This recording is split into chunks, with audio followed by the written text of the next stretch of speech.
is your number one SM radio station. Love Radio.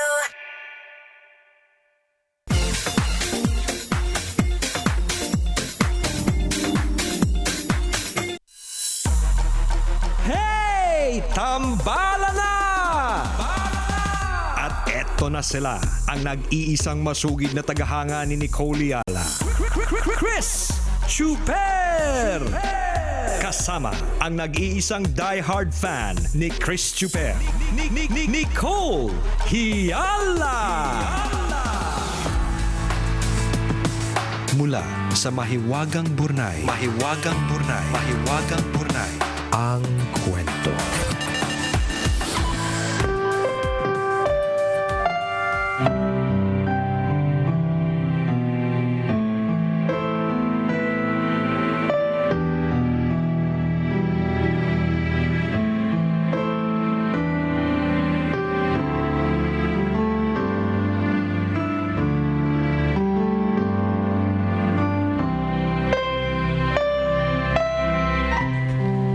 Seven years na kami ng boyfriend ko nang planuhin naming magpakasal. Sobrang close siya sa pamilya ko at ganon din naman ako sa kanya. Pero nagulat na lang ako nang isang araw sinabi niya sa akin na nalilito siya. Nalaman ko na lang na friend na pala niya sa Facebook ang ex niya. Umamin siya sa akin na nagkita daw sila at doon nila na-realize na mahal pa rin nila ang isa't isa. Umiiyak siya nang ipagtapat niya ang lahat sa akin. Sobrang nagigilty daw siya sa kanyang nagawa. Wala naman daw nangyari sa kanila maliban sa isang halik. Ang akala niya ay masosurpresa ako sa revelasyon niya. Pero mas nasorpresa siya sa naging reaksyon ko sa nangyari. E di dun ka na sa kanya. Yan ang napakasimpleng sinabi ko. Hindi siya makapaniwala sa nangyari lalo pat hindi niya ako nakitang umiyak. Tumanim sa isip ko ang mga sinabi ng nanay ko noon. Anak, pag nagmahal ka, siguraduhin mong ikaw ang number one at hindi second option lang. Sa isip-isip ko, kung nalilito siyang mahalin ako, edi wag na lang. Wala na akong ibang nasabi pa habang siya naman ay iyak ng iyak. Nalungkot din ang nanay at kapatid niya nang ipagtapat namin ang aming paghihiwalay. Matapos ang hiwalayan ay para ako nabunutan ng tinik. Naglakwatsa kami ng kapatid ko. Boracay, Palawan, Bohol, kahit saan namin maisipan. Hindi ako nakipag-date sa iba. Hindi ako humanap ng ipapalit ko sa kanya. Okay na ako sa buhay ko. Yan ang sabi ko sa sarili ko. Hanggang isang araw nakatanggap ako ng isang Facebook message mula sa isang mystery guy. Bakit tayo friends sa Facebook? Ang tanong sa akin ng lalaking hindi ko naman kilala. Nasa Dubai yung mystery guy kaya mas lalo ako nagtaka. Wala naman akong kakilala sa Dubai. E paano kaya kami naging FB friends? Ni-research namin kung anong koneksyon namin sa isa't isa. Hanggang sa nalaman ko na kaibigan pala siya ng ex ko. Natatandaan din ni mystery guy yung unang beses na nagkita kami ng personal. Birthday ng ex ko noon nang ipakilala siya sa akin sa isang gathering. Alam mo, nagandahan talaga ako sa iyo nung una tayo magkita. Ang sabi niya sa akin. Kahit hindi ko natatandaan ang first meeting namin, in-entertain ko pa rin ang pagchat-chat ni mystery guy. Masaya siyang kausap, kalog, hanggang sa kalaunan nahulog na rin ang loob ko sa kanya. Nagpatuloy ang long-distance relationship namin. Nang umuwi siya sa Pilipinas para magbakasyon, plinano namin ang pagpapakasal. Nang matapos niya ang natitirang kontrata sa Dubai, tinotoonan niya ang mga pangako niya sa akin. Ngayon, 3 taong gulang na ang anak namin na si Randolph at masaya na kaming nagsasama. Narealize ko na hindi ako nagkamali sa pagpili sa kanya. Bukod kasi sa mabuti siyang asawa, isa rin siyang responsableng ama sa anak namin at anak sa mga magulang niya. Minsan, wala pala sa tagal ng relasyon yan, kundi nasa kalidad ng pagsasamahan. May pait mang kasama ang pag-let go sa nakaraan, pero may matamis naman itong biyaya kapag iyong napagtagumpayan. Ako po si Kim, isang passionate na tambalanista, at ito ang aking kwento.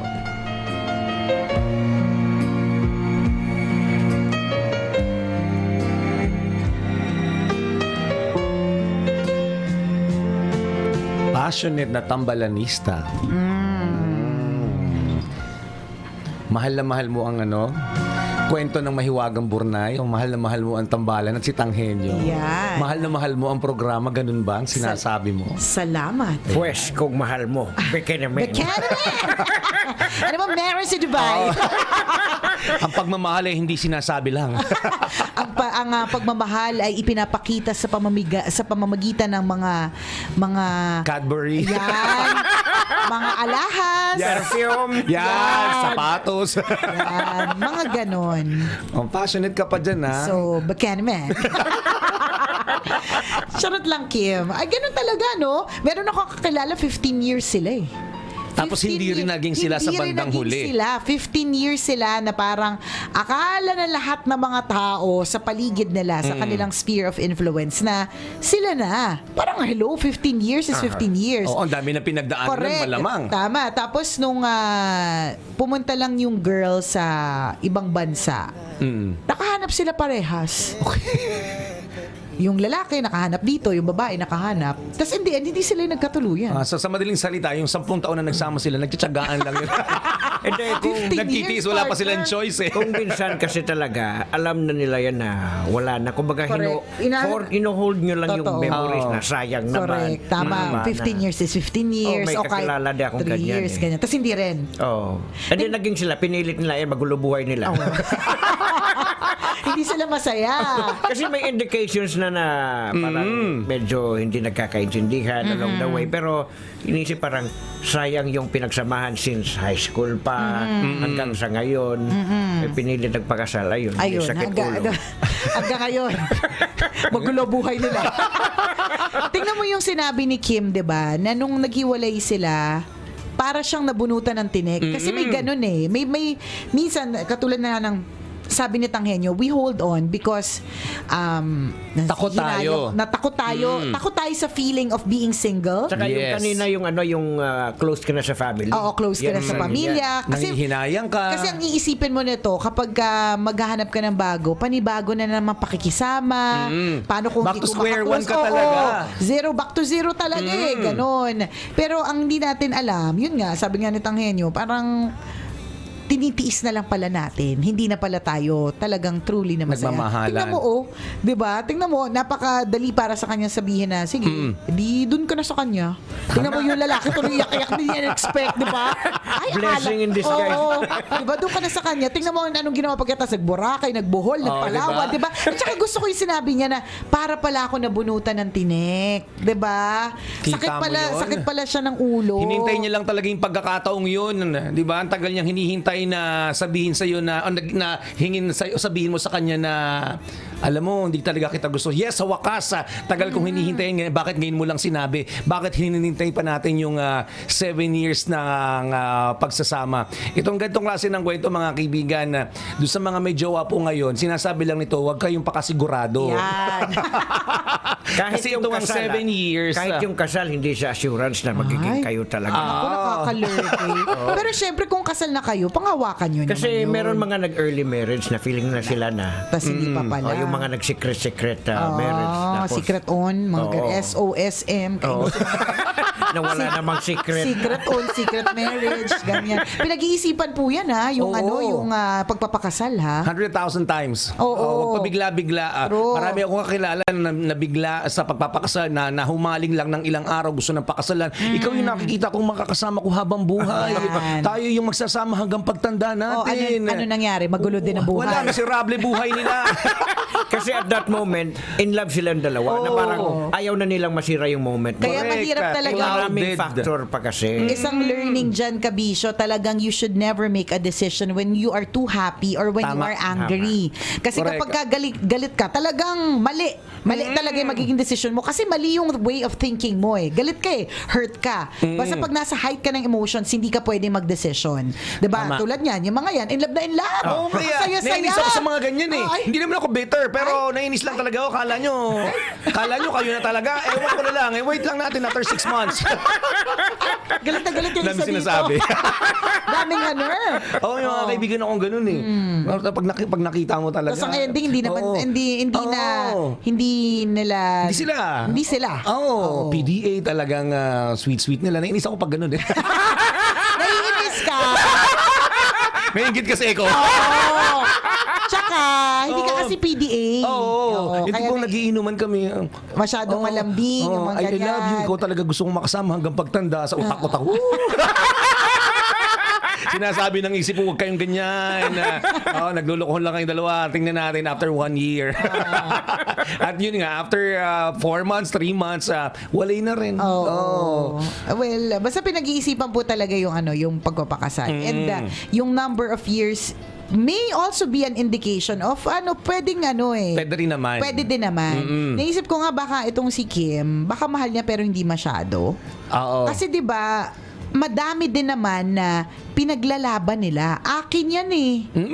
'Di ba? Na parang yung iba nga kahit na 'di ba sabi nung ex niya, wala namang iba nangyari kundi halik. Yung iba nga merong nagganap talaga pero pinatatawad pa rin tas kinukuha eh. Hindi niya na lang talaga pinaglaban. Sa ngalan ng pag-ibig, Oo, di ba? diba? Sa ngalan ng Oo. pag-ibig, gagawin mo talaga paglalaban mo kahit masakit. Kasi hindi ka mag-give up basta. You don't give up on a relationship that Nang ganun-ganun lang. Baka din talagang hindi niya masyado ng mahal. Ganun talaga. Basta pinag-iisipan po yan na maigi. Lalo na yung pagpapakasal, marriage. Pinag-iisipan po talaga Kasi na maigi magastos yan. po ang Ang maghiwalay. Oo, maghiwalay. Ang magproseso, abala po yan. Oo. Mas mahal yung maghiwalay kaysa magpagkasal. Kasi meron thinking ako, may mga kaibigan din ako din Ang gusto. dami mo kaibigan chinichismis, no? Gusto nilang Pansin mo magpakasal. lang. Sabi nilang papakasal tayo Pero wag ka. Daming plano pero sa bandang huli hindi talaga sila nagkakatuluyan. So pag-iisipan nyo talaga nga ng husto ito mga kaibigan. Kasi hindi lang naman ito seremonyas eh. Minsan ganun yung thinking natin. Masaya kasi magpakasal. Totoo naman. Kasalanan na naman yan ng social Diba? media. Ang ganda kasi makita yung Oo. pictures. Talaga ng prenup. nakakakilig. Oo, Diba? ganyan. Makita mo ang saya-saya ni bride. It's everybody's, every girl's dream. Yan, Oo, yung mga kaya. ganyan. Pero hindi dapat doon natatapos yun eh. Yung kasal, seremonyas yan. Masaya talaga yun. Makakakuha kayo ng maraming regalo, mag-honeymoon kayo. Yan. Pero ang titingnan mo kaagad dito, fast forward, yung ano mangyayari after the wedding. Magsasama kayo sa bahay. Di ba? Madidiscover niyo yung ugali ng isa't isa. Yung kababuyan ng isa't isa. Di ba? At kung yun sa tingin mo, medyo magkakaroon pa ng matinding adjustment o hindi mo kayang tanggapin.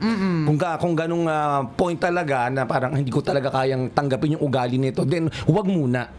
Di ba? Huwag ka muna magpakasal. Yun. Kasi mahirap. Diba? Ayun. Dalawa yung pwedeng angulo eh. Yun nga, yung kanina pa natin pinag-usapan. And also, you fight for love kung hindi niya pinaglaban eh. Doon ako nag-iisip ko bakit nga kaya hindi niya talaga pinaglaban. Well, pwede mo naman ding ipaglaban. Hindi porke nagkamali, ibig sabihin nun, hindi na siya pwedeng, 'di ba? Na hindi na siya pwedeng depende. O baka hindi siya naniniwalang kiss lang yung nangyari. Oo. Baka alam niya malandi kasi talaga yung niya. Siguro sa at the back of her mind yung nagpadala sa atin. Yung pangalan nun? Kim. Si Kim na parang ayaw niya na rin. Parang hindi na Pwede. siya totally. Kaya Kasi easy. pagmahal mo talaga, Paglalaban mo no-brainer yan eh. Yung paglalaban. Yung paglalaban mo yan eh. So, Kaya walang nagtataka urge din na ako ganun eh. So sa makatwid, hindi ka naman talaga mahal niyan. Pinagtyagaan ka lang. Itong taon, nakakaloka. May masabi na may boyfriend. Kasalanan Oo. ng social media. Para lang may sulat na in a relationship. Kasi di ba yung tanga, no-brainer siya eh. Hindi mo pinag-iisipan eh. Na True. ipaglalaban mo basta mahal mo. Ayun, kaya maraming tanga. Oo. Pinaglalaban kahit alam mong mali. Oo, di ba? Ito, yun, para pakawalan mo ng ganun-ganun na lang. Eh, di, tsaka Hindi ka talaga mahal. Ibig sabihin pa nito sa kwento ng Burnay, 'di ba? The fact na hindi kayo together ng kung sino man yung dati mong karelasyon kasi hindi kayo meant to be. May iba talaga na nakalan para sa iyo. 'Yun. At 'yun na nga yung nangyari sa kanya. Iba pala ang kanyang kapalaran. Tama. Yun, At diba? magaling si Lord, talagang dadalhin ka niya sa tamang tao. Trot! Isang malaking check ng pink na ballpen na naniniwala tayo dyan. At kung ikaw, Kabisyo, meron ka rin mga ganyang klaseng kwento, baka pwede mong i-share sa amin. Pwede nakakalurky, nakakatakot, nakakakilig, nakaka-inspire, nakakatalino, nakakabobo. Yan. Email us mga Kabisyo. Send your stories at mahiwagangburnaystory@gmail.com. Malay mo, kwento mo na ang ating pag-uusapan sa mga susunod na araw. Kaya send na! Gotta go mga Kabisyo. Maraming salamat sa pagtutok sa tambalan. Muli ako po si Nicole Yala. At ako naman si Cambio King Chris Chuper. Na nagpapaalala, Walang matatag na relasyon sa malanding may determinasyon. Yun! Ang programang Walang Problema, Hey Tambala Na, ay hatid sa inyo ng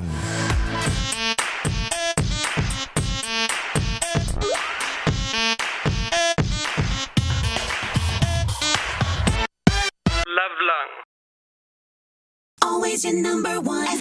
SM Radio Station. Love Radio.